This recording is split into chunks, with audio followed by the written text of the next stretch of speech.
Hello students, welcome to Click B. मैं दिव्यांशु आप सभी का एक बार फिर से हार्दिक स्वागत करता हूं। हम क्लास 9 के अंदर नंबर सिस्टम के ऊपर बात कर रहे थे और हम 5 वीडियोस पहले कर चुके हैं, 5 सेशंस पहले रख चुके हैं। आज हम बात करने वाले हैं ऑपरेशंस ऑन रियल नंबर्स। हम जो वास्तविक संख्याएं हैं उन पर कुछ संक्रियाओं की बात करेंगे। ऑपरेशंस का मतलब होता है संक्रियाएं, और रियल नंबर्स का इतनी बार आप पढ़ ही चुके हैं वास्तविक संख्याएं, तो हम बात करते हैं ऑपरेशंस ऑन रियल नंबर, वास्तविक संख्याओं पर कुछ संक्रियाओं की। तो हम क्वेश्चन से समझते हैं डायरेक्ट, ठीक है। तो देखो, पहला क्वेश्चन है, चेक 7√5, 7/√5, √2 + 21 और π-2 ये आपकी रेशनल है या इरेशनल है। ये जो डिजिट दे रखी है ना आपको, ये 4, ये आपको बतानी है परिमेय है या अपरिमेय है। रेशनल मतलब परिमेय, इरेशनल मतलब अपरिमेय, ठीक है। तो अब बात करते हैं पहले के ऊपर। तो देखो 7 के साथ में है √5, ठीक है। तो अल्टीमेटली मैंने आपको क्या बताया था, जिनके अंदर रूट आ जाए और वो क्या हो, परफेक्ट स्क्वायर ना हो। यहाँ क्या हो गया, रूट आ गया, चलो आ गया। परफेक्ट स्क्वायर है क्या? क्या 5 परफेक्ट स्क्वायर है? पूर्ण वर्ग है क्या 5? नहीं है, पूर्ण वर्ग नहीं है। तो क्या होगा, इसका डेसिमल एक्सपांशन चलता चला जाएगा। इसका दशमलव प्रसार, डेसिमल एक्सपेंशन, जो इसका दशमलव प्रसार है वो चलता चला जाएगा। दशमलव प्रसार चला गया, और दशमलव प्रसार चल रहा है, उसको किसी चीज़ से मैं मल्टीप्लाई करूंगा तो कोई इफेक्ट थोड़ी पड़ेगा। ऐसा थोड़ी है डेसिमल एक्सपांशन चल रहा है, मैंने किसी चीज़ से मल्टीप्लाई किया तो डेसिमल एक्सपांशन रुक गया, ऐसा कभी नहीं होगा। मैं इसको अगर मल्टीप्लाई करूंगा किसी से भी तो भी डेसिमल एक्सपांशन, दशमलव प्रसार रुकने वाला नहीं है, वो वैसा ही चलता रहेगा। सपोज मान लो 2.45 के आसपास वैल्यू होती है, तो उस वैल्यू को 7 से मल्टीप्लाई कर देंगे तो 2.4 को 7 से मल्टीप्लाई करके देख लो क्या आ रहा है। कुल मिला के 18 के आसपास कुछ चला जाएगा, लेकिन वो दशमलव प्रसार चलता रहेगा, डेसिमल एक्सपांशन चलता रहेगा, वो कभी रुकेगा नहीं। इट मीन्स ये नॉन टर्मिनेटिंग ही रहेगा। तो ये क्या होगी, इरेशनल। तो प्यारे बच्चों, यहाँ से एक चीज़ सामने आई क्या, कि कोई भी रेशनल और इरेशनल नंबर को अगर हम मल्टीप्लाई करेंगे तो वो हमेशा इरेशनल नंबर ही होगा। देखो 7 क्या था आपका, रेशनल नंबर, परिमेय संख्याएं, और √5 क्या थी आपकी, रेशनल नंबर नहीं थी, इरेशनल नंबर थी, यानी अपरिमेय संख्या थी। इन दोनों को हमने मल्टीप्लाई किया तो जो 7√5 आया वो क्या हुआ, इरेशनल। तो यहाँ पे एक चीज़ समझ में आई कि रेशनल इंटू इरेशनल ये आपके सामने होता है इरेशनल ही। मतलब कि अगर हम किसी परिमेय संख्या को अपरिमेय संख्या से गुणा करेंगे तो हमेशा वो क्या आएगी, अपरिमेय संख्या ही आएगी। यही चीज़ किसके लिए हो जाएगी, भाग के लिए भी हो जाएगी। 7/√5 है, वो भी आपका इरेशनल नंबर ही होने वाला है। तो मैं अगर ऐसा भी लिखूं कि अगर मैं डिवाइड भी करूं तो वो भी हमेशा क्या होगी, इरेशनल नंबर ही होगी, ठीक है। रेशनल नंबर को इरेशनल नंबर से डिवाइड किया तो भी वो क्या होने वाली है, इरेशनल। और इरेशनल नंबर को रेशनल नंबर से डिवाइड कर दिया तो भी वो क्या होगा, इरेशनल। सपोज √3/2 है, ये क्या है, अपरिमेय संख्याएं हैं, ठीक है। इसमें क्या हो रहा है, इरेशनल नंबर रेशनल नंबर से डिवाइड हो रहा है, और इसमें क्या हो रहा है, रेशनल नंबर इरेशनल नंबर से डिवाइड हो रहा है। तो प्यारे बच्चों, यहाँ पर कंक्लूजन ये निकलता है कि अगर मैं रेशनल नंबर और इरेशनल नंबर में मल्टीप्लाई और डिवाइड के ऑपरेशन लगाता हूँ तो मुझे हमेशा इरेशनल नंबर ही मिलने वाला है। मतलब कि मैं परिमेय और अपरिमेय संख्या के अंदर अगर गुणा और भाग की संक्रियाएं लगाता हूं तो मुझे हमेशा अपरिमेय संख्या ही मिलेगी। तो ये इरेशनल और ये भी इरेशनल, दोनों अपरिमेय संख्याएं। अब इस पे बात करते हैं। यहाँ क्या हो रहा है, 21 है, 21 तो रेशनल नंबर है, लेकिन जो √2 है वो तो क्या है, अनंत तक चलता रहता है। हमने देखी थी वैल्यू 1.4 करके आगे चलती रहती है। ये क्या हो रहा है, अनंत तक चल रहा है। तो इन दोनों को मैं ऐड करूंगा, जब जोड़ दूंगा तो ये कुछ हो जाएगा प्यारे बच्चों, 23.41 ऐसे करके चलता रहेगा। तो क्या ये नंबर रुक जाएगा? नहीं रुकेगा ना। तो ये नंबर क्या हो रहा है, अनंत तक चल रहा है दशमलव के बाद में, और कोई खास ऑर्डर में रिपीटेशन भी नहीं हो रहा है। इसका मतलब ये भी क्या हो गया आपका, इरेशनल नंबर। तो यहाँ पर एक चीज़ और निकल कर आ गई सामने, क्या, कि अगर मैं रेशनल और इरेशनल नंबर को ऐड करता हूँ, परिमेय और अपरिमेय संख्या को जोड़ता हूँ, तो हमेशा वो अपरिमेय संख्या आएगी, इरेशनल नंबर आएगा। तो ये भी हो गया इरेशनल नंबर। सिमिलरली मैं इसकी बात करूँ π-2 की, तो पाई की वैल्यू होती है 3.14, आगे चलती रहती है। उसमें से अगर मैंने 2 हटा दिया तो क्या बचेगा, 1.143 करके आगे चलता रहेगा। वो भी क्या होगा, रुकेगा नहीं, कोई खास ऑर्डर में रिपीटेशन नहीं होगा। इसका मतलब वो भी क्या होने वाली है, इरेशनल नंबर। तो इस वाले से एक चीज़ और निकल कर सामने आ गई कि अगर मैं रेशनल और इरेशनल के अंदर माइनस भी लगाऊं तो क्या आने वाला है, इरेशनल नंबर ही आने वाला है। तो यहाँ पर ये चारों क्या हो जाएंगे, इरेशनल नंबर्स, यानी कि अपरिमेय संख्याएं। अब मैं एक इंपॉर्टेंट पॉइंट आपको देने वाला हूँ, जो मेरा इस क्वेश्चन को लेने का पर्पस आपको बता देगा कि सर ने ये क्वेश्चन क्यों लिया, हमें सीधा पॉइंट क्यों नहीं बताया, ये क्वेश्चन क्यों लिया। हमें पॉइंट भी बता सकते थे, लेकिन मेरा थोड़ा सा ये है कि मैं पहले आपको समझाऊं पूरी चीज़, फिर बताऊं कि थ्योरेटिकली वो चीज़ क्या होने वाली है। तो अब देखते हैं इसका थ्योरेटिकल पॉइंट क्या बनता है, इसकी सैद्धांतिक बात क्या बनती है। तो अभी जो चारों चीज़ें हमने देखी उनके बेसिस पे ये कंक्लूजन निकला है, ये आपका कंक्लूज़न है, या आप कह सकते हैं ये निष्कर्ष है हिंदी में बात करूँ तो। पॉइंट इंग्लिश में लिखा है लेकिन मैं हिंदी में आपको एक्सप्लेन कर दूंगा। The sum, difference, product and question of a rational and irrational number is irrational. मतलब कि सम यानी कि जोड़, डिफरेंस यानी घटाव, माइनस, प्रोडक्ट यानी कि मल्टीप्लाई एंड क्वेश्चन यानी कि डिवाइड, ठीक है, of a rational and irrational number, परिमेय तथा अपरिमेय संख्याओं का जोड़, घटाव, गुणा और भाग जो है वो अगर हम करेंगे तो क्या आने वाला है हमारे पास, अपरिमेय संख्याएं आने वाली है। अगर हम रेशनल और इरेशनल नंबर के बीच में सम, डिफरेंस, प्रोडक्ट और क्वेश्चन की ऑपरेशन लगाते हैं तो हमारे पास हमेशा इरेशनल नंबर ही आएगा, लेकिन एक्सेप्ट जीरो। अगर यहाँ जीरो आ गया ना, देखो इरेशनल नंबर में अगर जीरो आ गया तो इरेशनल नंबर तो हुआ ही नहीं, क्योंकि जीरो क्या होता है, रेशनल नंबर होता है। तो यहाँ पर जीरो नहीं होना चाहिए। सपोज मैंने मल्टीप्लाई किया जीरो और √2 को, तो ये ऑब्वियसली जीरो ही आएगा। जीरो को किसी से मल्टीप्लाई करो जीरो ही आना है, तो वहाँ पर क्या हो जाएगा, वो रेशनल नंबर हो जाएगा। लेकिन मैंने तो यहाँ इरेशनल नंबर लिखा है, तो इसका मतलब हमें जीरो को इंक्लूड नहीं करना है, जीरो को इंक्लूड नहीं करना है, तो जीरो को छोड़ देना है हमें। जीरो के अतिरिक्त अगर हम कोई भी रेशनल और इरेशनल नंबर के बीच में 4 मेन ऑपरेशंस लगाते हैं, चारों मूलभूत संक्रियाएं लगाते हैं, तो हमारे पास हमेशा अपरिमेय संख्या यानी इरेशनल नंबर ही आने वाला है। अब आप बात करोगे कि ये 4 मेन ऑपरेशंस क्या है, 4 मूलभूत संक्रियाएं क्या है, वही हैं डिवाइड, मल्टीप्लाई, प्लस, माइनस, भाग, गुणा, जोड़ और घटाव। ये जो है ना चारों, ये आपकी मूलभूत संक्रियाएं हैं। इन्हें फंडामेंटल ऑपरेशंस भी बोलते हैं या मेन ऑपरेशंस भी बोलते हैं। यही 4 हैं, ठीक है प्यारे बच्चों। तो इनके बीच में अगर हम ऐसा कोई भी ऑपरेशन लगाएंगे तो हमेशा इरेशनल नंबर मिलेगा। ये पॉइंट मैंने आपको एक्सप्लेन कर दिया, पहले एग्जाम्पल दिया था। दोनों को साथ में इंक्लूड करने के बाद आपको पॉइंट क्लिक कर गया होगा कि सर एक्चुअल में कहना क्या चाहते हैं, अपनी बात समझाना क्या चाहते थे। आपको समझ में आ गई? नहीं आई है तो आप कमेंट कीजिए, मैं आपको फिर से समझाऊंगा, दोबारा से कोशिश करूंगा, तो आप इसको नोट कीजिए और अच्छे से समझिए। तो प्यारे बच्चों, यहाँ पर जो सेकंड क्वेश्चन है वो एडिशन का है, जोड़ का है। हमें 2√2 + 5√3 को और √2 - 3√3 को जोड़ना है। तो आप कुछ नहीं करें, आप बस ऐसे लिख लें 2√2 + 5√3। अब क्या करना है आपको, √2 के नीचे वाला √2 और √3 के नीचे वाला √3 लिखना है। तो यहाँ √2 के नीचे मैंने √2 लिख दिया और √3 के नीचे √3 वाला लिख दिया बस। और यहाँ क्या है, माइनस है। अब मुझे बस इनको ऐड करना है, तो यहाँ प्लस कर दो। प्लस की संक्रिया है, कोई भी साइन चेंज नहीं होगा, प्लस है, कोई भी साइन के अंदर परिवर्तन नहीं होना है, तो बस इनको जोड़ दो। ये हो जाएगा प्यारे बच्चों 3 टाइम्स √2। क्यों? क्योंकि 2 टाइम्स तो ये है और यहाँ कुछ नहीं है, तो 1 लिख सकते हैं। और 1 लिखने का कोई औचित्य नहीं होता, क्योंकि 1 को अगर √2 से मल्टीप्लाई कर देंगे तो वापस √2 ही आ जाएगा। इसलिए यहाँ 1 है पर 1 दिखाया हुआ नहीं है। 2 + 1 कितना हो गया, 3 हो गया। देखो √3 का तो √3 लिख दिया प्यारे बच्चों। अब देखो 5 - 3, 5 - 3 कितना होता है, 2 आएगा, किसका, प्लस का। क्यों? क्योंकि प्लस वाला बड़ा है, प्लस में 5 है और माइनस में 3 है, तो क्या हो गया, 5 - 3, 2 ही बच गया। तो ये हो गया 3√2 + 2√3। ये क्या हो गया, आपका आंसर हो गया प्यारे बच्चों।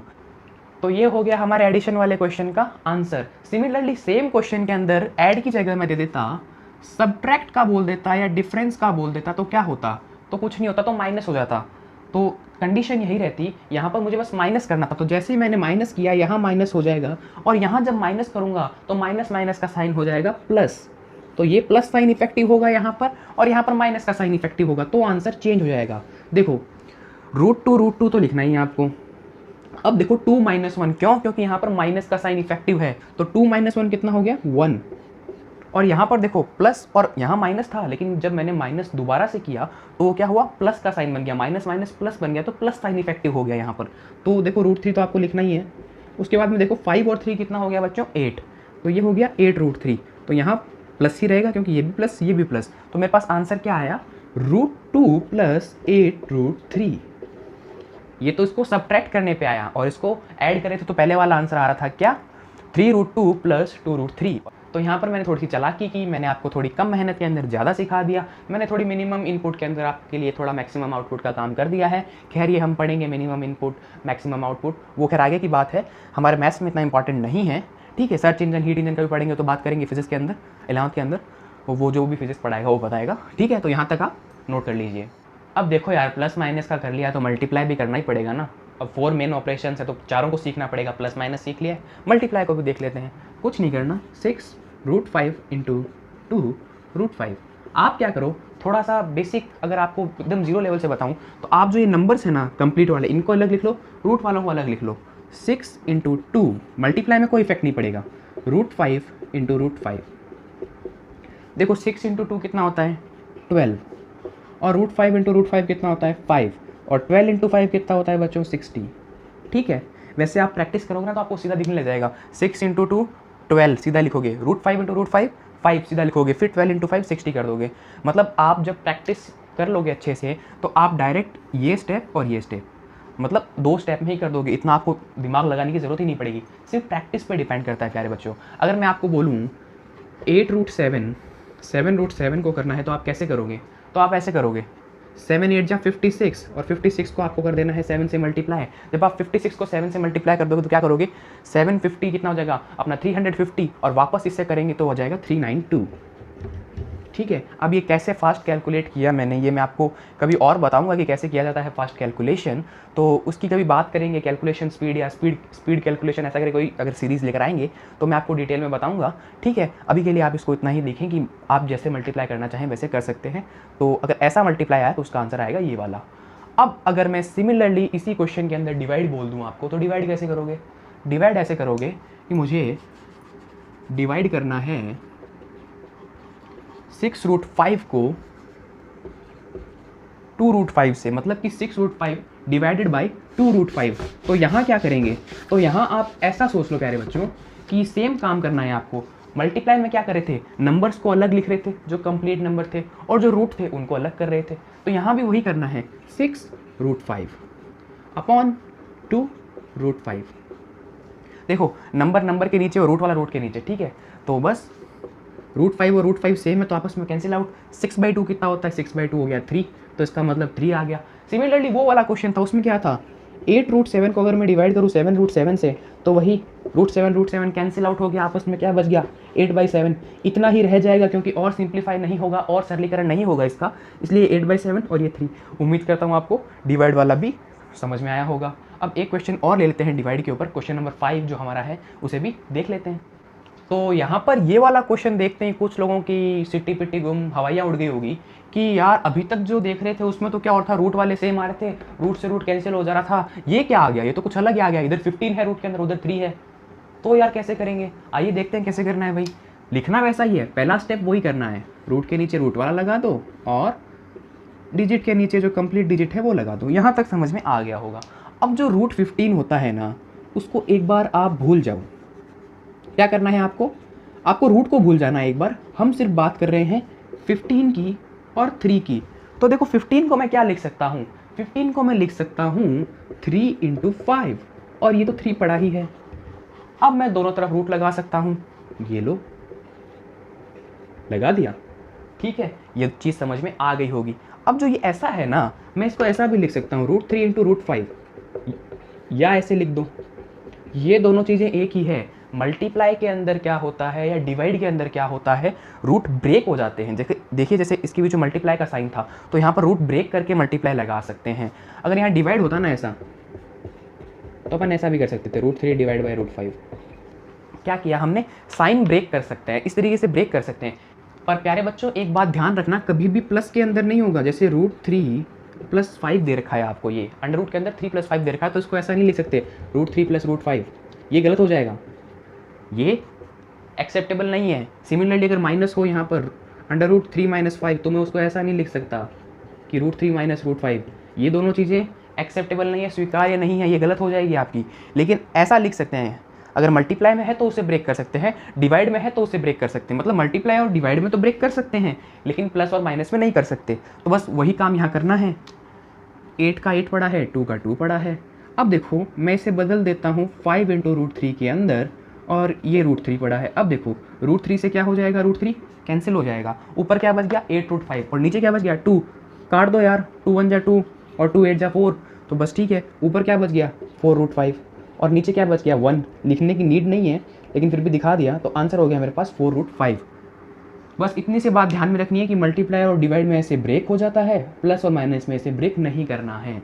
बस इसी तरीके से आपको काम करते हुए चलना है। सपोज मैं आपको बोल दूँ 7√21 अपॉन 7√3, तो आपके पास आंसर क्या आ जाएगा, आपके पास आंसर आ जाएगा 7 से 7 कैंसिल आउट, और इसका अगर मैं खोलूँ इसको तो वो क्या होता है √3 × √7, और नीचे √3, तो √3 से √3 कैंसिल, मेरे पास आंसर आ जाएगा √7। उम्मीद करता हूँ आपको समझ में आया होगा। बस इसी कॉन्सेप्ट को ध्यान रखना है, डिवाइड और मल्टीप्लाई के अंदर, मल्टीप्लाई और डिवाइड के अंदर इस तरीके से टूट जाते हैं, और प्लस और माइनस में ऐसा नहीं करना है आपको। आगे आपको बात समझ में अच्छे से, ठीक है। अब हम कुछ नए कॉन्सेप्ट के ऊपर बढ़ते हैं। अब हम कुछ सिंप्लीफिकेशन के क्वेश्चन लेते हैं। अभी तक तो हम छोटे छोटे ले रहे थे कुछ, अब कुछ बड़े क्वेश्चन का सरलीकरण करते हैं, सिंप्लीफिकेशन करते हैं। उम्मीद करता हूँ आपको यहाँ तक अच्छे से समझ में आया होगा। कोई भी डाउट, क्वेरी, दिक्कत लगे कमेंट कर दीजिए, बहुत जल्दी आपको उसका रिप्लाई मिल जाएगा। एज सून एज पॉसिबल हम अपना बेस्ट ट्राई करेंगे। नोट कीजिए। Now we will move forward. जैसा कि मैंने आपको बताया था, अब हम सिंप्लीफाई का क्वेश्चन करेंगे। तो क्वेश्चन है सिंप्लीफाई द फॉलोइंग एक्सप्रेशंस। जो नीचे आपको ये व्यंजक दे रखे हैं, इनका आपको सरलीकरण करना है, सिंपलेस्ट फॉर्म में लिखना है। तो हम स्टार्ट करते हैं क्वेश्चन नंबर 1 से। वो है 5 + √5 और 5 - √5। बेसिकली वैसे ही आइडेंटिकली रूप से देखना है। ये है a + b, ये है a - b, ठीक है। अब इन दोनों का अगर मैं मल्टीप्लाई करता हूँ तो पहले इसको इससे किया a², क्योंकि a क्या होता है a²। फिर देखो इसको इससे करते हैं तो ये हो जाएगा प्लस का ab। अब क्या हुआ, मैंने इसको इससे तो मल्टीप्लाई कर लिया, अब आगे वाले से करना है। तो मैं इसको जब इससे मल्टीप्लाई करूँगा तो क्या आ जाएगा, माइनस का ab। क्यों? क्योंकि ये प्लस का a है और ये माइनस का b है। जब प्लस माइनस आपस में मल्टीप्लाई होंगे तो क्या हो जाएंगे, माइनस के, तो ये माइनस का ab। और ये देखो ये प्लस का भी, ये माइनस का भी। सिमिलरली आंसर वही आना है, माइनस का b²। तो देखो प्लस ab माइनस ab आपस में कैंसिल आउट हो जाएंगे, बचेगा सिर्फ a² - b²। इसीलिए मैं जब भी आइडेंटिटी बोलता हूँ a + b, a - b, उसका आंसर होती है a² - b²। आप 8th क्लास में अच्छे से पढ़ के भी आए होंगे नो डाउट, पर मैंने आपको बता दिया ये कैंसिल आउट हो जाते हैं, तो मैं डायरेक्ट इसी को यूज़ में लेता हूँ। आप ऐसा भी दिखा सकते हैं, तो मैं डायरेक्ट इसको यूज़ लेता हूँ। तो देखो यहाँ पर a कितना है, a है 5, तो ये हो जाएगा 5 का स्क्वायर माइनस √5 का स्क्वायर। और प्यारे बच्चों 5 का स्क्वायर, 5 का वर्ग होता है 25, और √5 का स्क्वायर होगा 5 यानी कि 5। तो 25 - 5 दैट इज 20। तो मेरा जो आंसर आया ना इस क्वेश्चन के अंदर, वो आया सिंप्लीफाई करने के बाद, सिंप्लीफिकेशन करने के बाद, सरलीकरण करने के बाद आया 20। क्यों? क्योंकि ये क्या था, a + b, a - b की फॉर्म थी, तो मैंने कर दी a² - b²। 5 का स्क्वायर 25, √5 का स्क्वायर 5, तो 25 - 5 = 20। तो ये आंसर हो गया 20। सिमिलरली देखो यहाँ पर भी वही चीज़ है, a + b, a - b, answer वही आना है a² - b²। बस यहाँ पर a क्या है, यहाँ पर a √11 है, तो वही काम कर दो, √11 का स्क्वायर माइनस √7 का स्क्वायर। अब देखो √11 का स्क्वायर कितना हो जाएगा, 11 हो गया भाई 11, और √7 का स्क्वायर कितना हो जाएगा, 7 आ गया। कितना, 11 - 7 4। तो बस कुछ नहीं करना, आपको यहाँ एक ही आइडेंटिटी ध्यान रखनी थी, एक ही सर्वसमीका याद रखनी थी। a + b, a - b बराबर होता है a² - b²। तो हो गया √11 का स्क्वायर माइनस √7 का स्क्वायर, 11 - 7 जो आ गया 4। दोनों में एक ही आइडेंटिटी काम आई। और ये आइडेंटिटीज हम जो आगे वाला चैप्टर पढ़ने वाले हैं, पॉलिनोमियल्स, हिंदी में बात करें तो बहुपद पढ़ेंगे, जो जस्ट इसके बाद है एनसीईआरटी में चैप्टर नंबर 2 अध्याय 2। उसके अंदर इसको और डिटेल से पढ़ेंगे और अच्छे से जानेंगे। खैर वो आगे की बात है, अभी आप इसको नोट कर लीजिए, ठीक है। आपको समझ में आया होगा अच्छे से, कोई दिक्कत, वही बात, कमेंट सेक्शन खुला पड़ा है आप लोगों के लिए, और आप अपना डाउट पूछ सकते हैं। अब हम 2 क्वेश्चन और लेते हैं छोटे छोटे से, सिंप्लीफिकेशन के ही लेंगे, कुछ अलग टाइप के लेंगे। तो प्यारे बच्चों अब है हमारे पास जो थर्ड पार्ट है, वो है 5 + √7 और 2 + √5। वही काम करेंगे, मल्टीप्लाई करेंगे। कोई भी हमें दिखाई नहीं दे रहा है कि कोई आइडेंटिटी लग रही है, कुछ बन रहा है, नहीं बन रहा ना, तो हम इसको बेसिक मल्टीप्लाई करते हैं। पहले 5 को इससे करता हूँ, तो 5 × 2 कितना हो गया, एक बार रख लेते हैं 5 × 2। फिर मैं लगाता हूँ प्लस का साइन, फिर मैं √7 को 2 से मल्टीप्लाई करता हूँ, √7 × 2। अब देखो मैंने इस ब्रैकेट को पूरे इससे मल्टीप्लाई कर लिया, अब मैं इस ब्रैकेट को इससे मल्टीप्लाई करता हूँ, तो मतलब मेरे को 5 को मल्टीप्लाई करना है √5 से। और अब देखो मैं इन रूट वालों को आपस में मल्टीप्लाई करता हूँ, क्योंकि इससे इसको कर लिया, अब इससे इसको करना है, तो √7 × √5। बेसिकली कुछ नहीं किया, पहले इस ब्रैकेट को पकड़ा और पूरा इससे मल्टीप्लाई किया, फिर इस ब्रैकेट को पकड़ा और पूरा इससे मल्टीप्लाई किया, ठीक है। आप ऐसा भी कर सकते हो कि भाई इस ब्रैकेट को पकड़ के इससे मल्टीप्लाई करा लो, सेम ही आने वाला है, क्योंकि मल्टीप्लाई में ऑर्डर या जो क्रम है वो हम आगे पीछे कर देते हैं तो कोई फ़र्क नहीं पड़ता है। क्यों? क्योंकि जो मल्टीप्लाई होता है वो कम्यूटेटिव प्रॉपर्टी को फॉलो करता है, क्रम विनिमयता को फॉलो करता है, मतलब आप आगे पीछे भी कर देंगे ऑर्डर तो आंसर हमेशा सेम ही आएगा। खैर इस पे आते हैं, वो भी पढ़ेंगे। तो देखो 5 × 2 हो गया 10, इसको करेंगे तो हम ये हो जाएगा 2√7, इसको करेंगे तो 5√5। और मैंने आपको बताया था कि भाई जब मल्टीप्लाई को ऐसे करते हैं, तो मैंने अभी बताया था कि 7√5 को मैं ऐसा भी लिख सकता हूँ √7 × 5, ठीक है भाई। अभी क्या बताया था कि ऐसा हो तो ऐसा तोड़ सकते हैं, ठीक है, इसको ऐसे डिस्प्लिट कर सकते हैं या स्प्लिट कर सकते हैं, ठीक है। तो जब ऐसा हो तो वापस ऐसा बना भी तो सकते हैं, क्यों? क्योंकि ये तो रिवर्स प्रोसेस है, इसको इसमें तोड़ा है तो वापस इसमें बना भी तो सकते हैं, दोनों चीज़ें होती है ना। 3 × 5 है तो 5 × 3 भी तो होता है, उसी तरीके की चीज़ है ये। पहले क्या था कि भाई पिछले क्वेश्चन में यहाँ पर पूरे पे रूट था तो मैंने इसको क्या कर दिया, स्प्लिट कर दिया, इसे अलग अलग करके लिख दिया। इसमें क्या हुआ, स्प्लिट है पहले से तो मैं साथ में लिख देता हूँ, तो भाई साथ में लिख दिया, ठीक है। तो आंसर क्या हो गया, आंसर हो गया 10 + 2√7 + 5√5 प्लस, सॉरी यहाँ प्लस था, √35, ठीक है।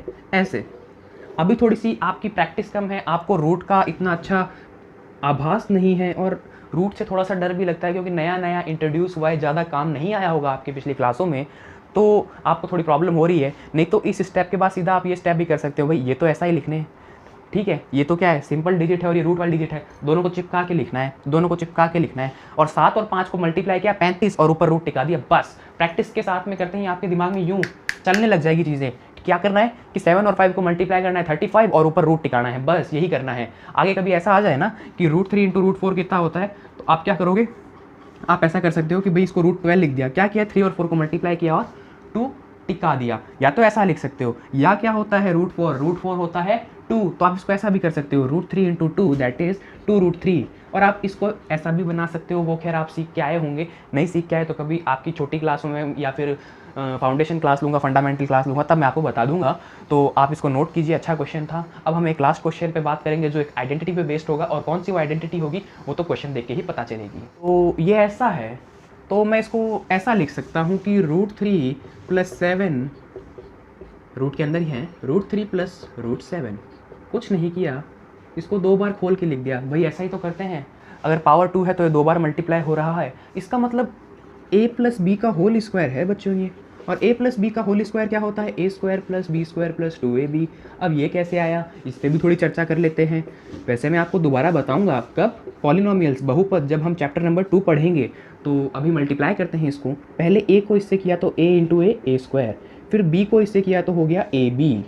अब देखो इस वाले ब्रैकेट को इस नंबर से मल्टीप्लाई कर चुके हैं, अब बारी आई इस नंबर की, भाई इससे किया है तो इससे भी तो करना पड़ेगा ना, क्योंकि नंबर तो ये भी है ना इसके अंदर। तो अब a को वापस b से किया तो ये आ गया ab, ठीक है भाई हो गया। अब b को b से किया तो ये आ गया b²।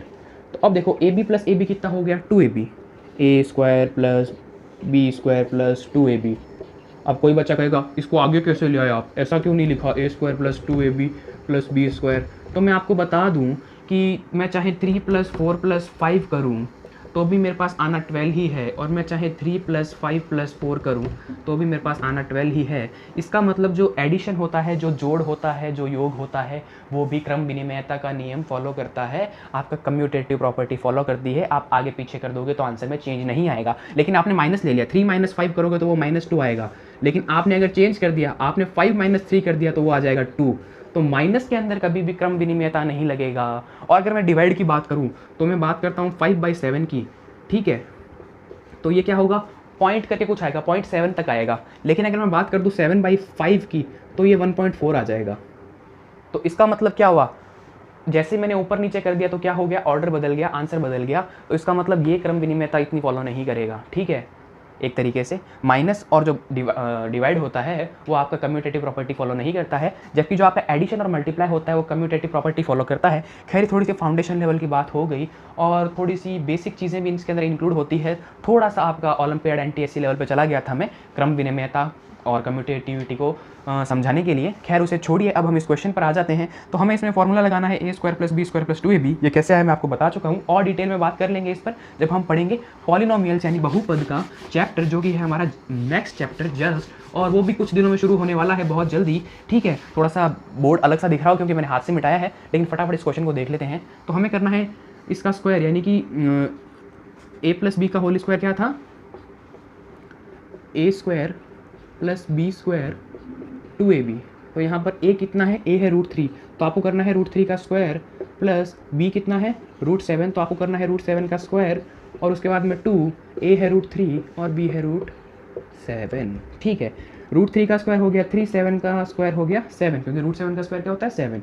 और देखिए 2, √3 और √7 का मल्टीप्लाई अभी बताया था, दोनों को मल्टीप्लाई कर दो, 3 और 7 को मल्टीप्लाई किया 21, और ऊपर रूट लगा दो। और थोड़ा सा सिंप्लीफाई कर लेते हैं, यहाँ क्या आया 10, यहाँ क्या आया 2√21। अब देखो 2 कॉमन ले लो तो हो जाएगा 5 + √21। इससे ज़्यादा सिंप्लीफाई नहीं होगा, ये इसका सबसे ज़्यादा सिंप्लीफाइड रूप है, सबसे सरलीकृत रूप है। तो आंसर हो गया 2 ब्रैकेट 5 + √21। यहाँ तक आपको समझ में आया होगा अच्छे से। कोई भी दिक्कत, कोई भी डाउट, क्वेरी हो तो आप कमेंट कर दीजिए। अच्छा लगे तो लाइक शेयर सब्सक्राइब कर दीजिए, अपने फ्रेंड्स को बताइए, हमें मोटिवेट कीजिए और लाभ उठाइए फ्री की चीज़ों का। अभी तो सब कुछ फ्री ही मिल रहा है। तो मिलते हैं आपसे अगले लेक्चर के अंदर। आगे हम पढ़ने वाले हैं रेशनलाइजेशन यानी परिमेयकरण के बारे में, और हो सकता है नेक्स्ट लेक्चर में आपका मैं चैप्टर फिनिश कर दूं और उसके बाद से आपका पॉलिनोमियल स्टार्ट किया जाए। तो उसके लिए भी आप तैयार रहें। Thanks for watching.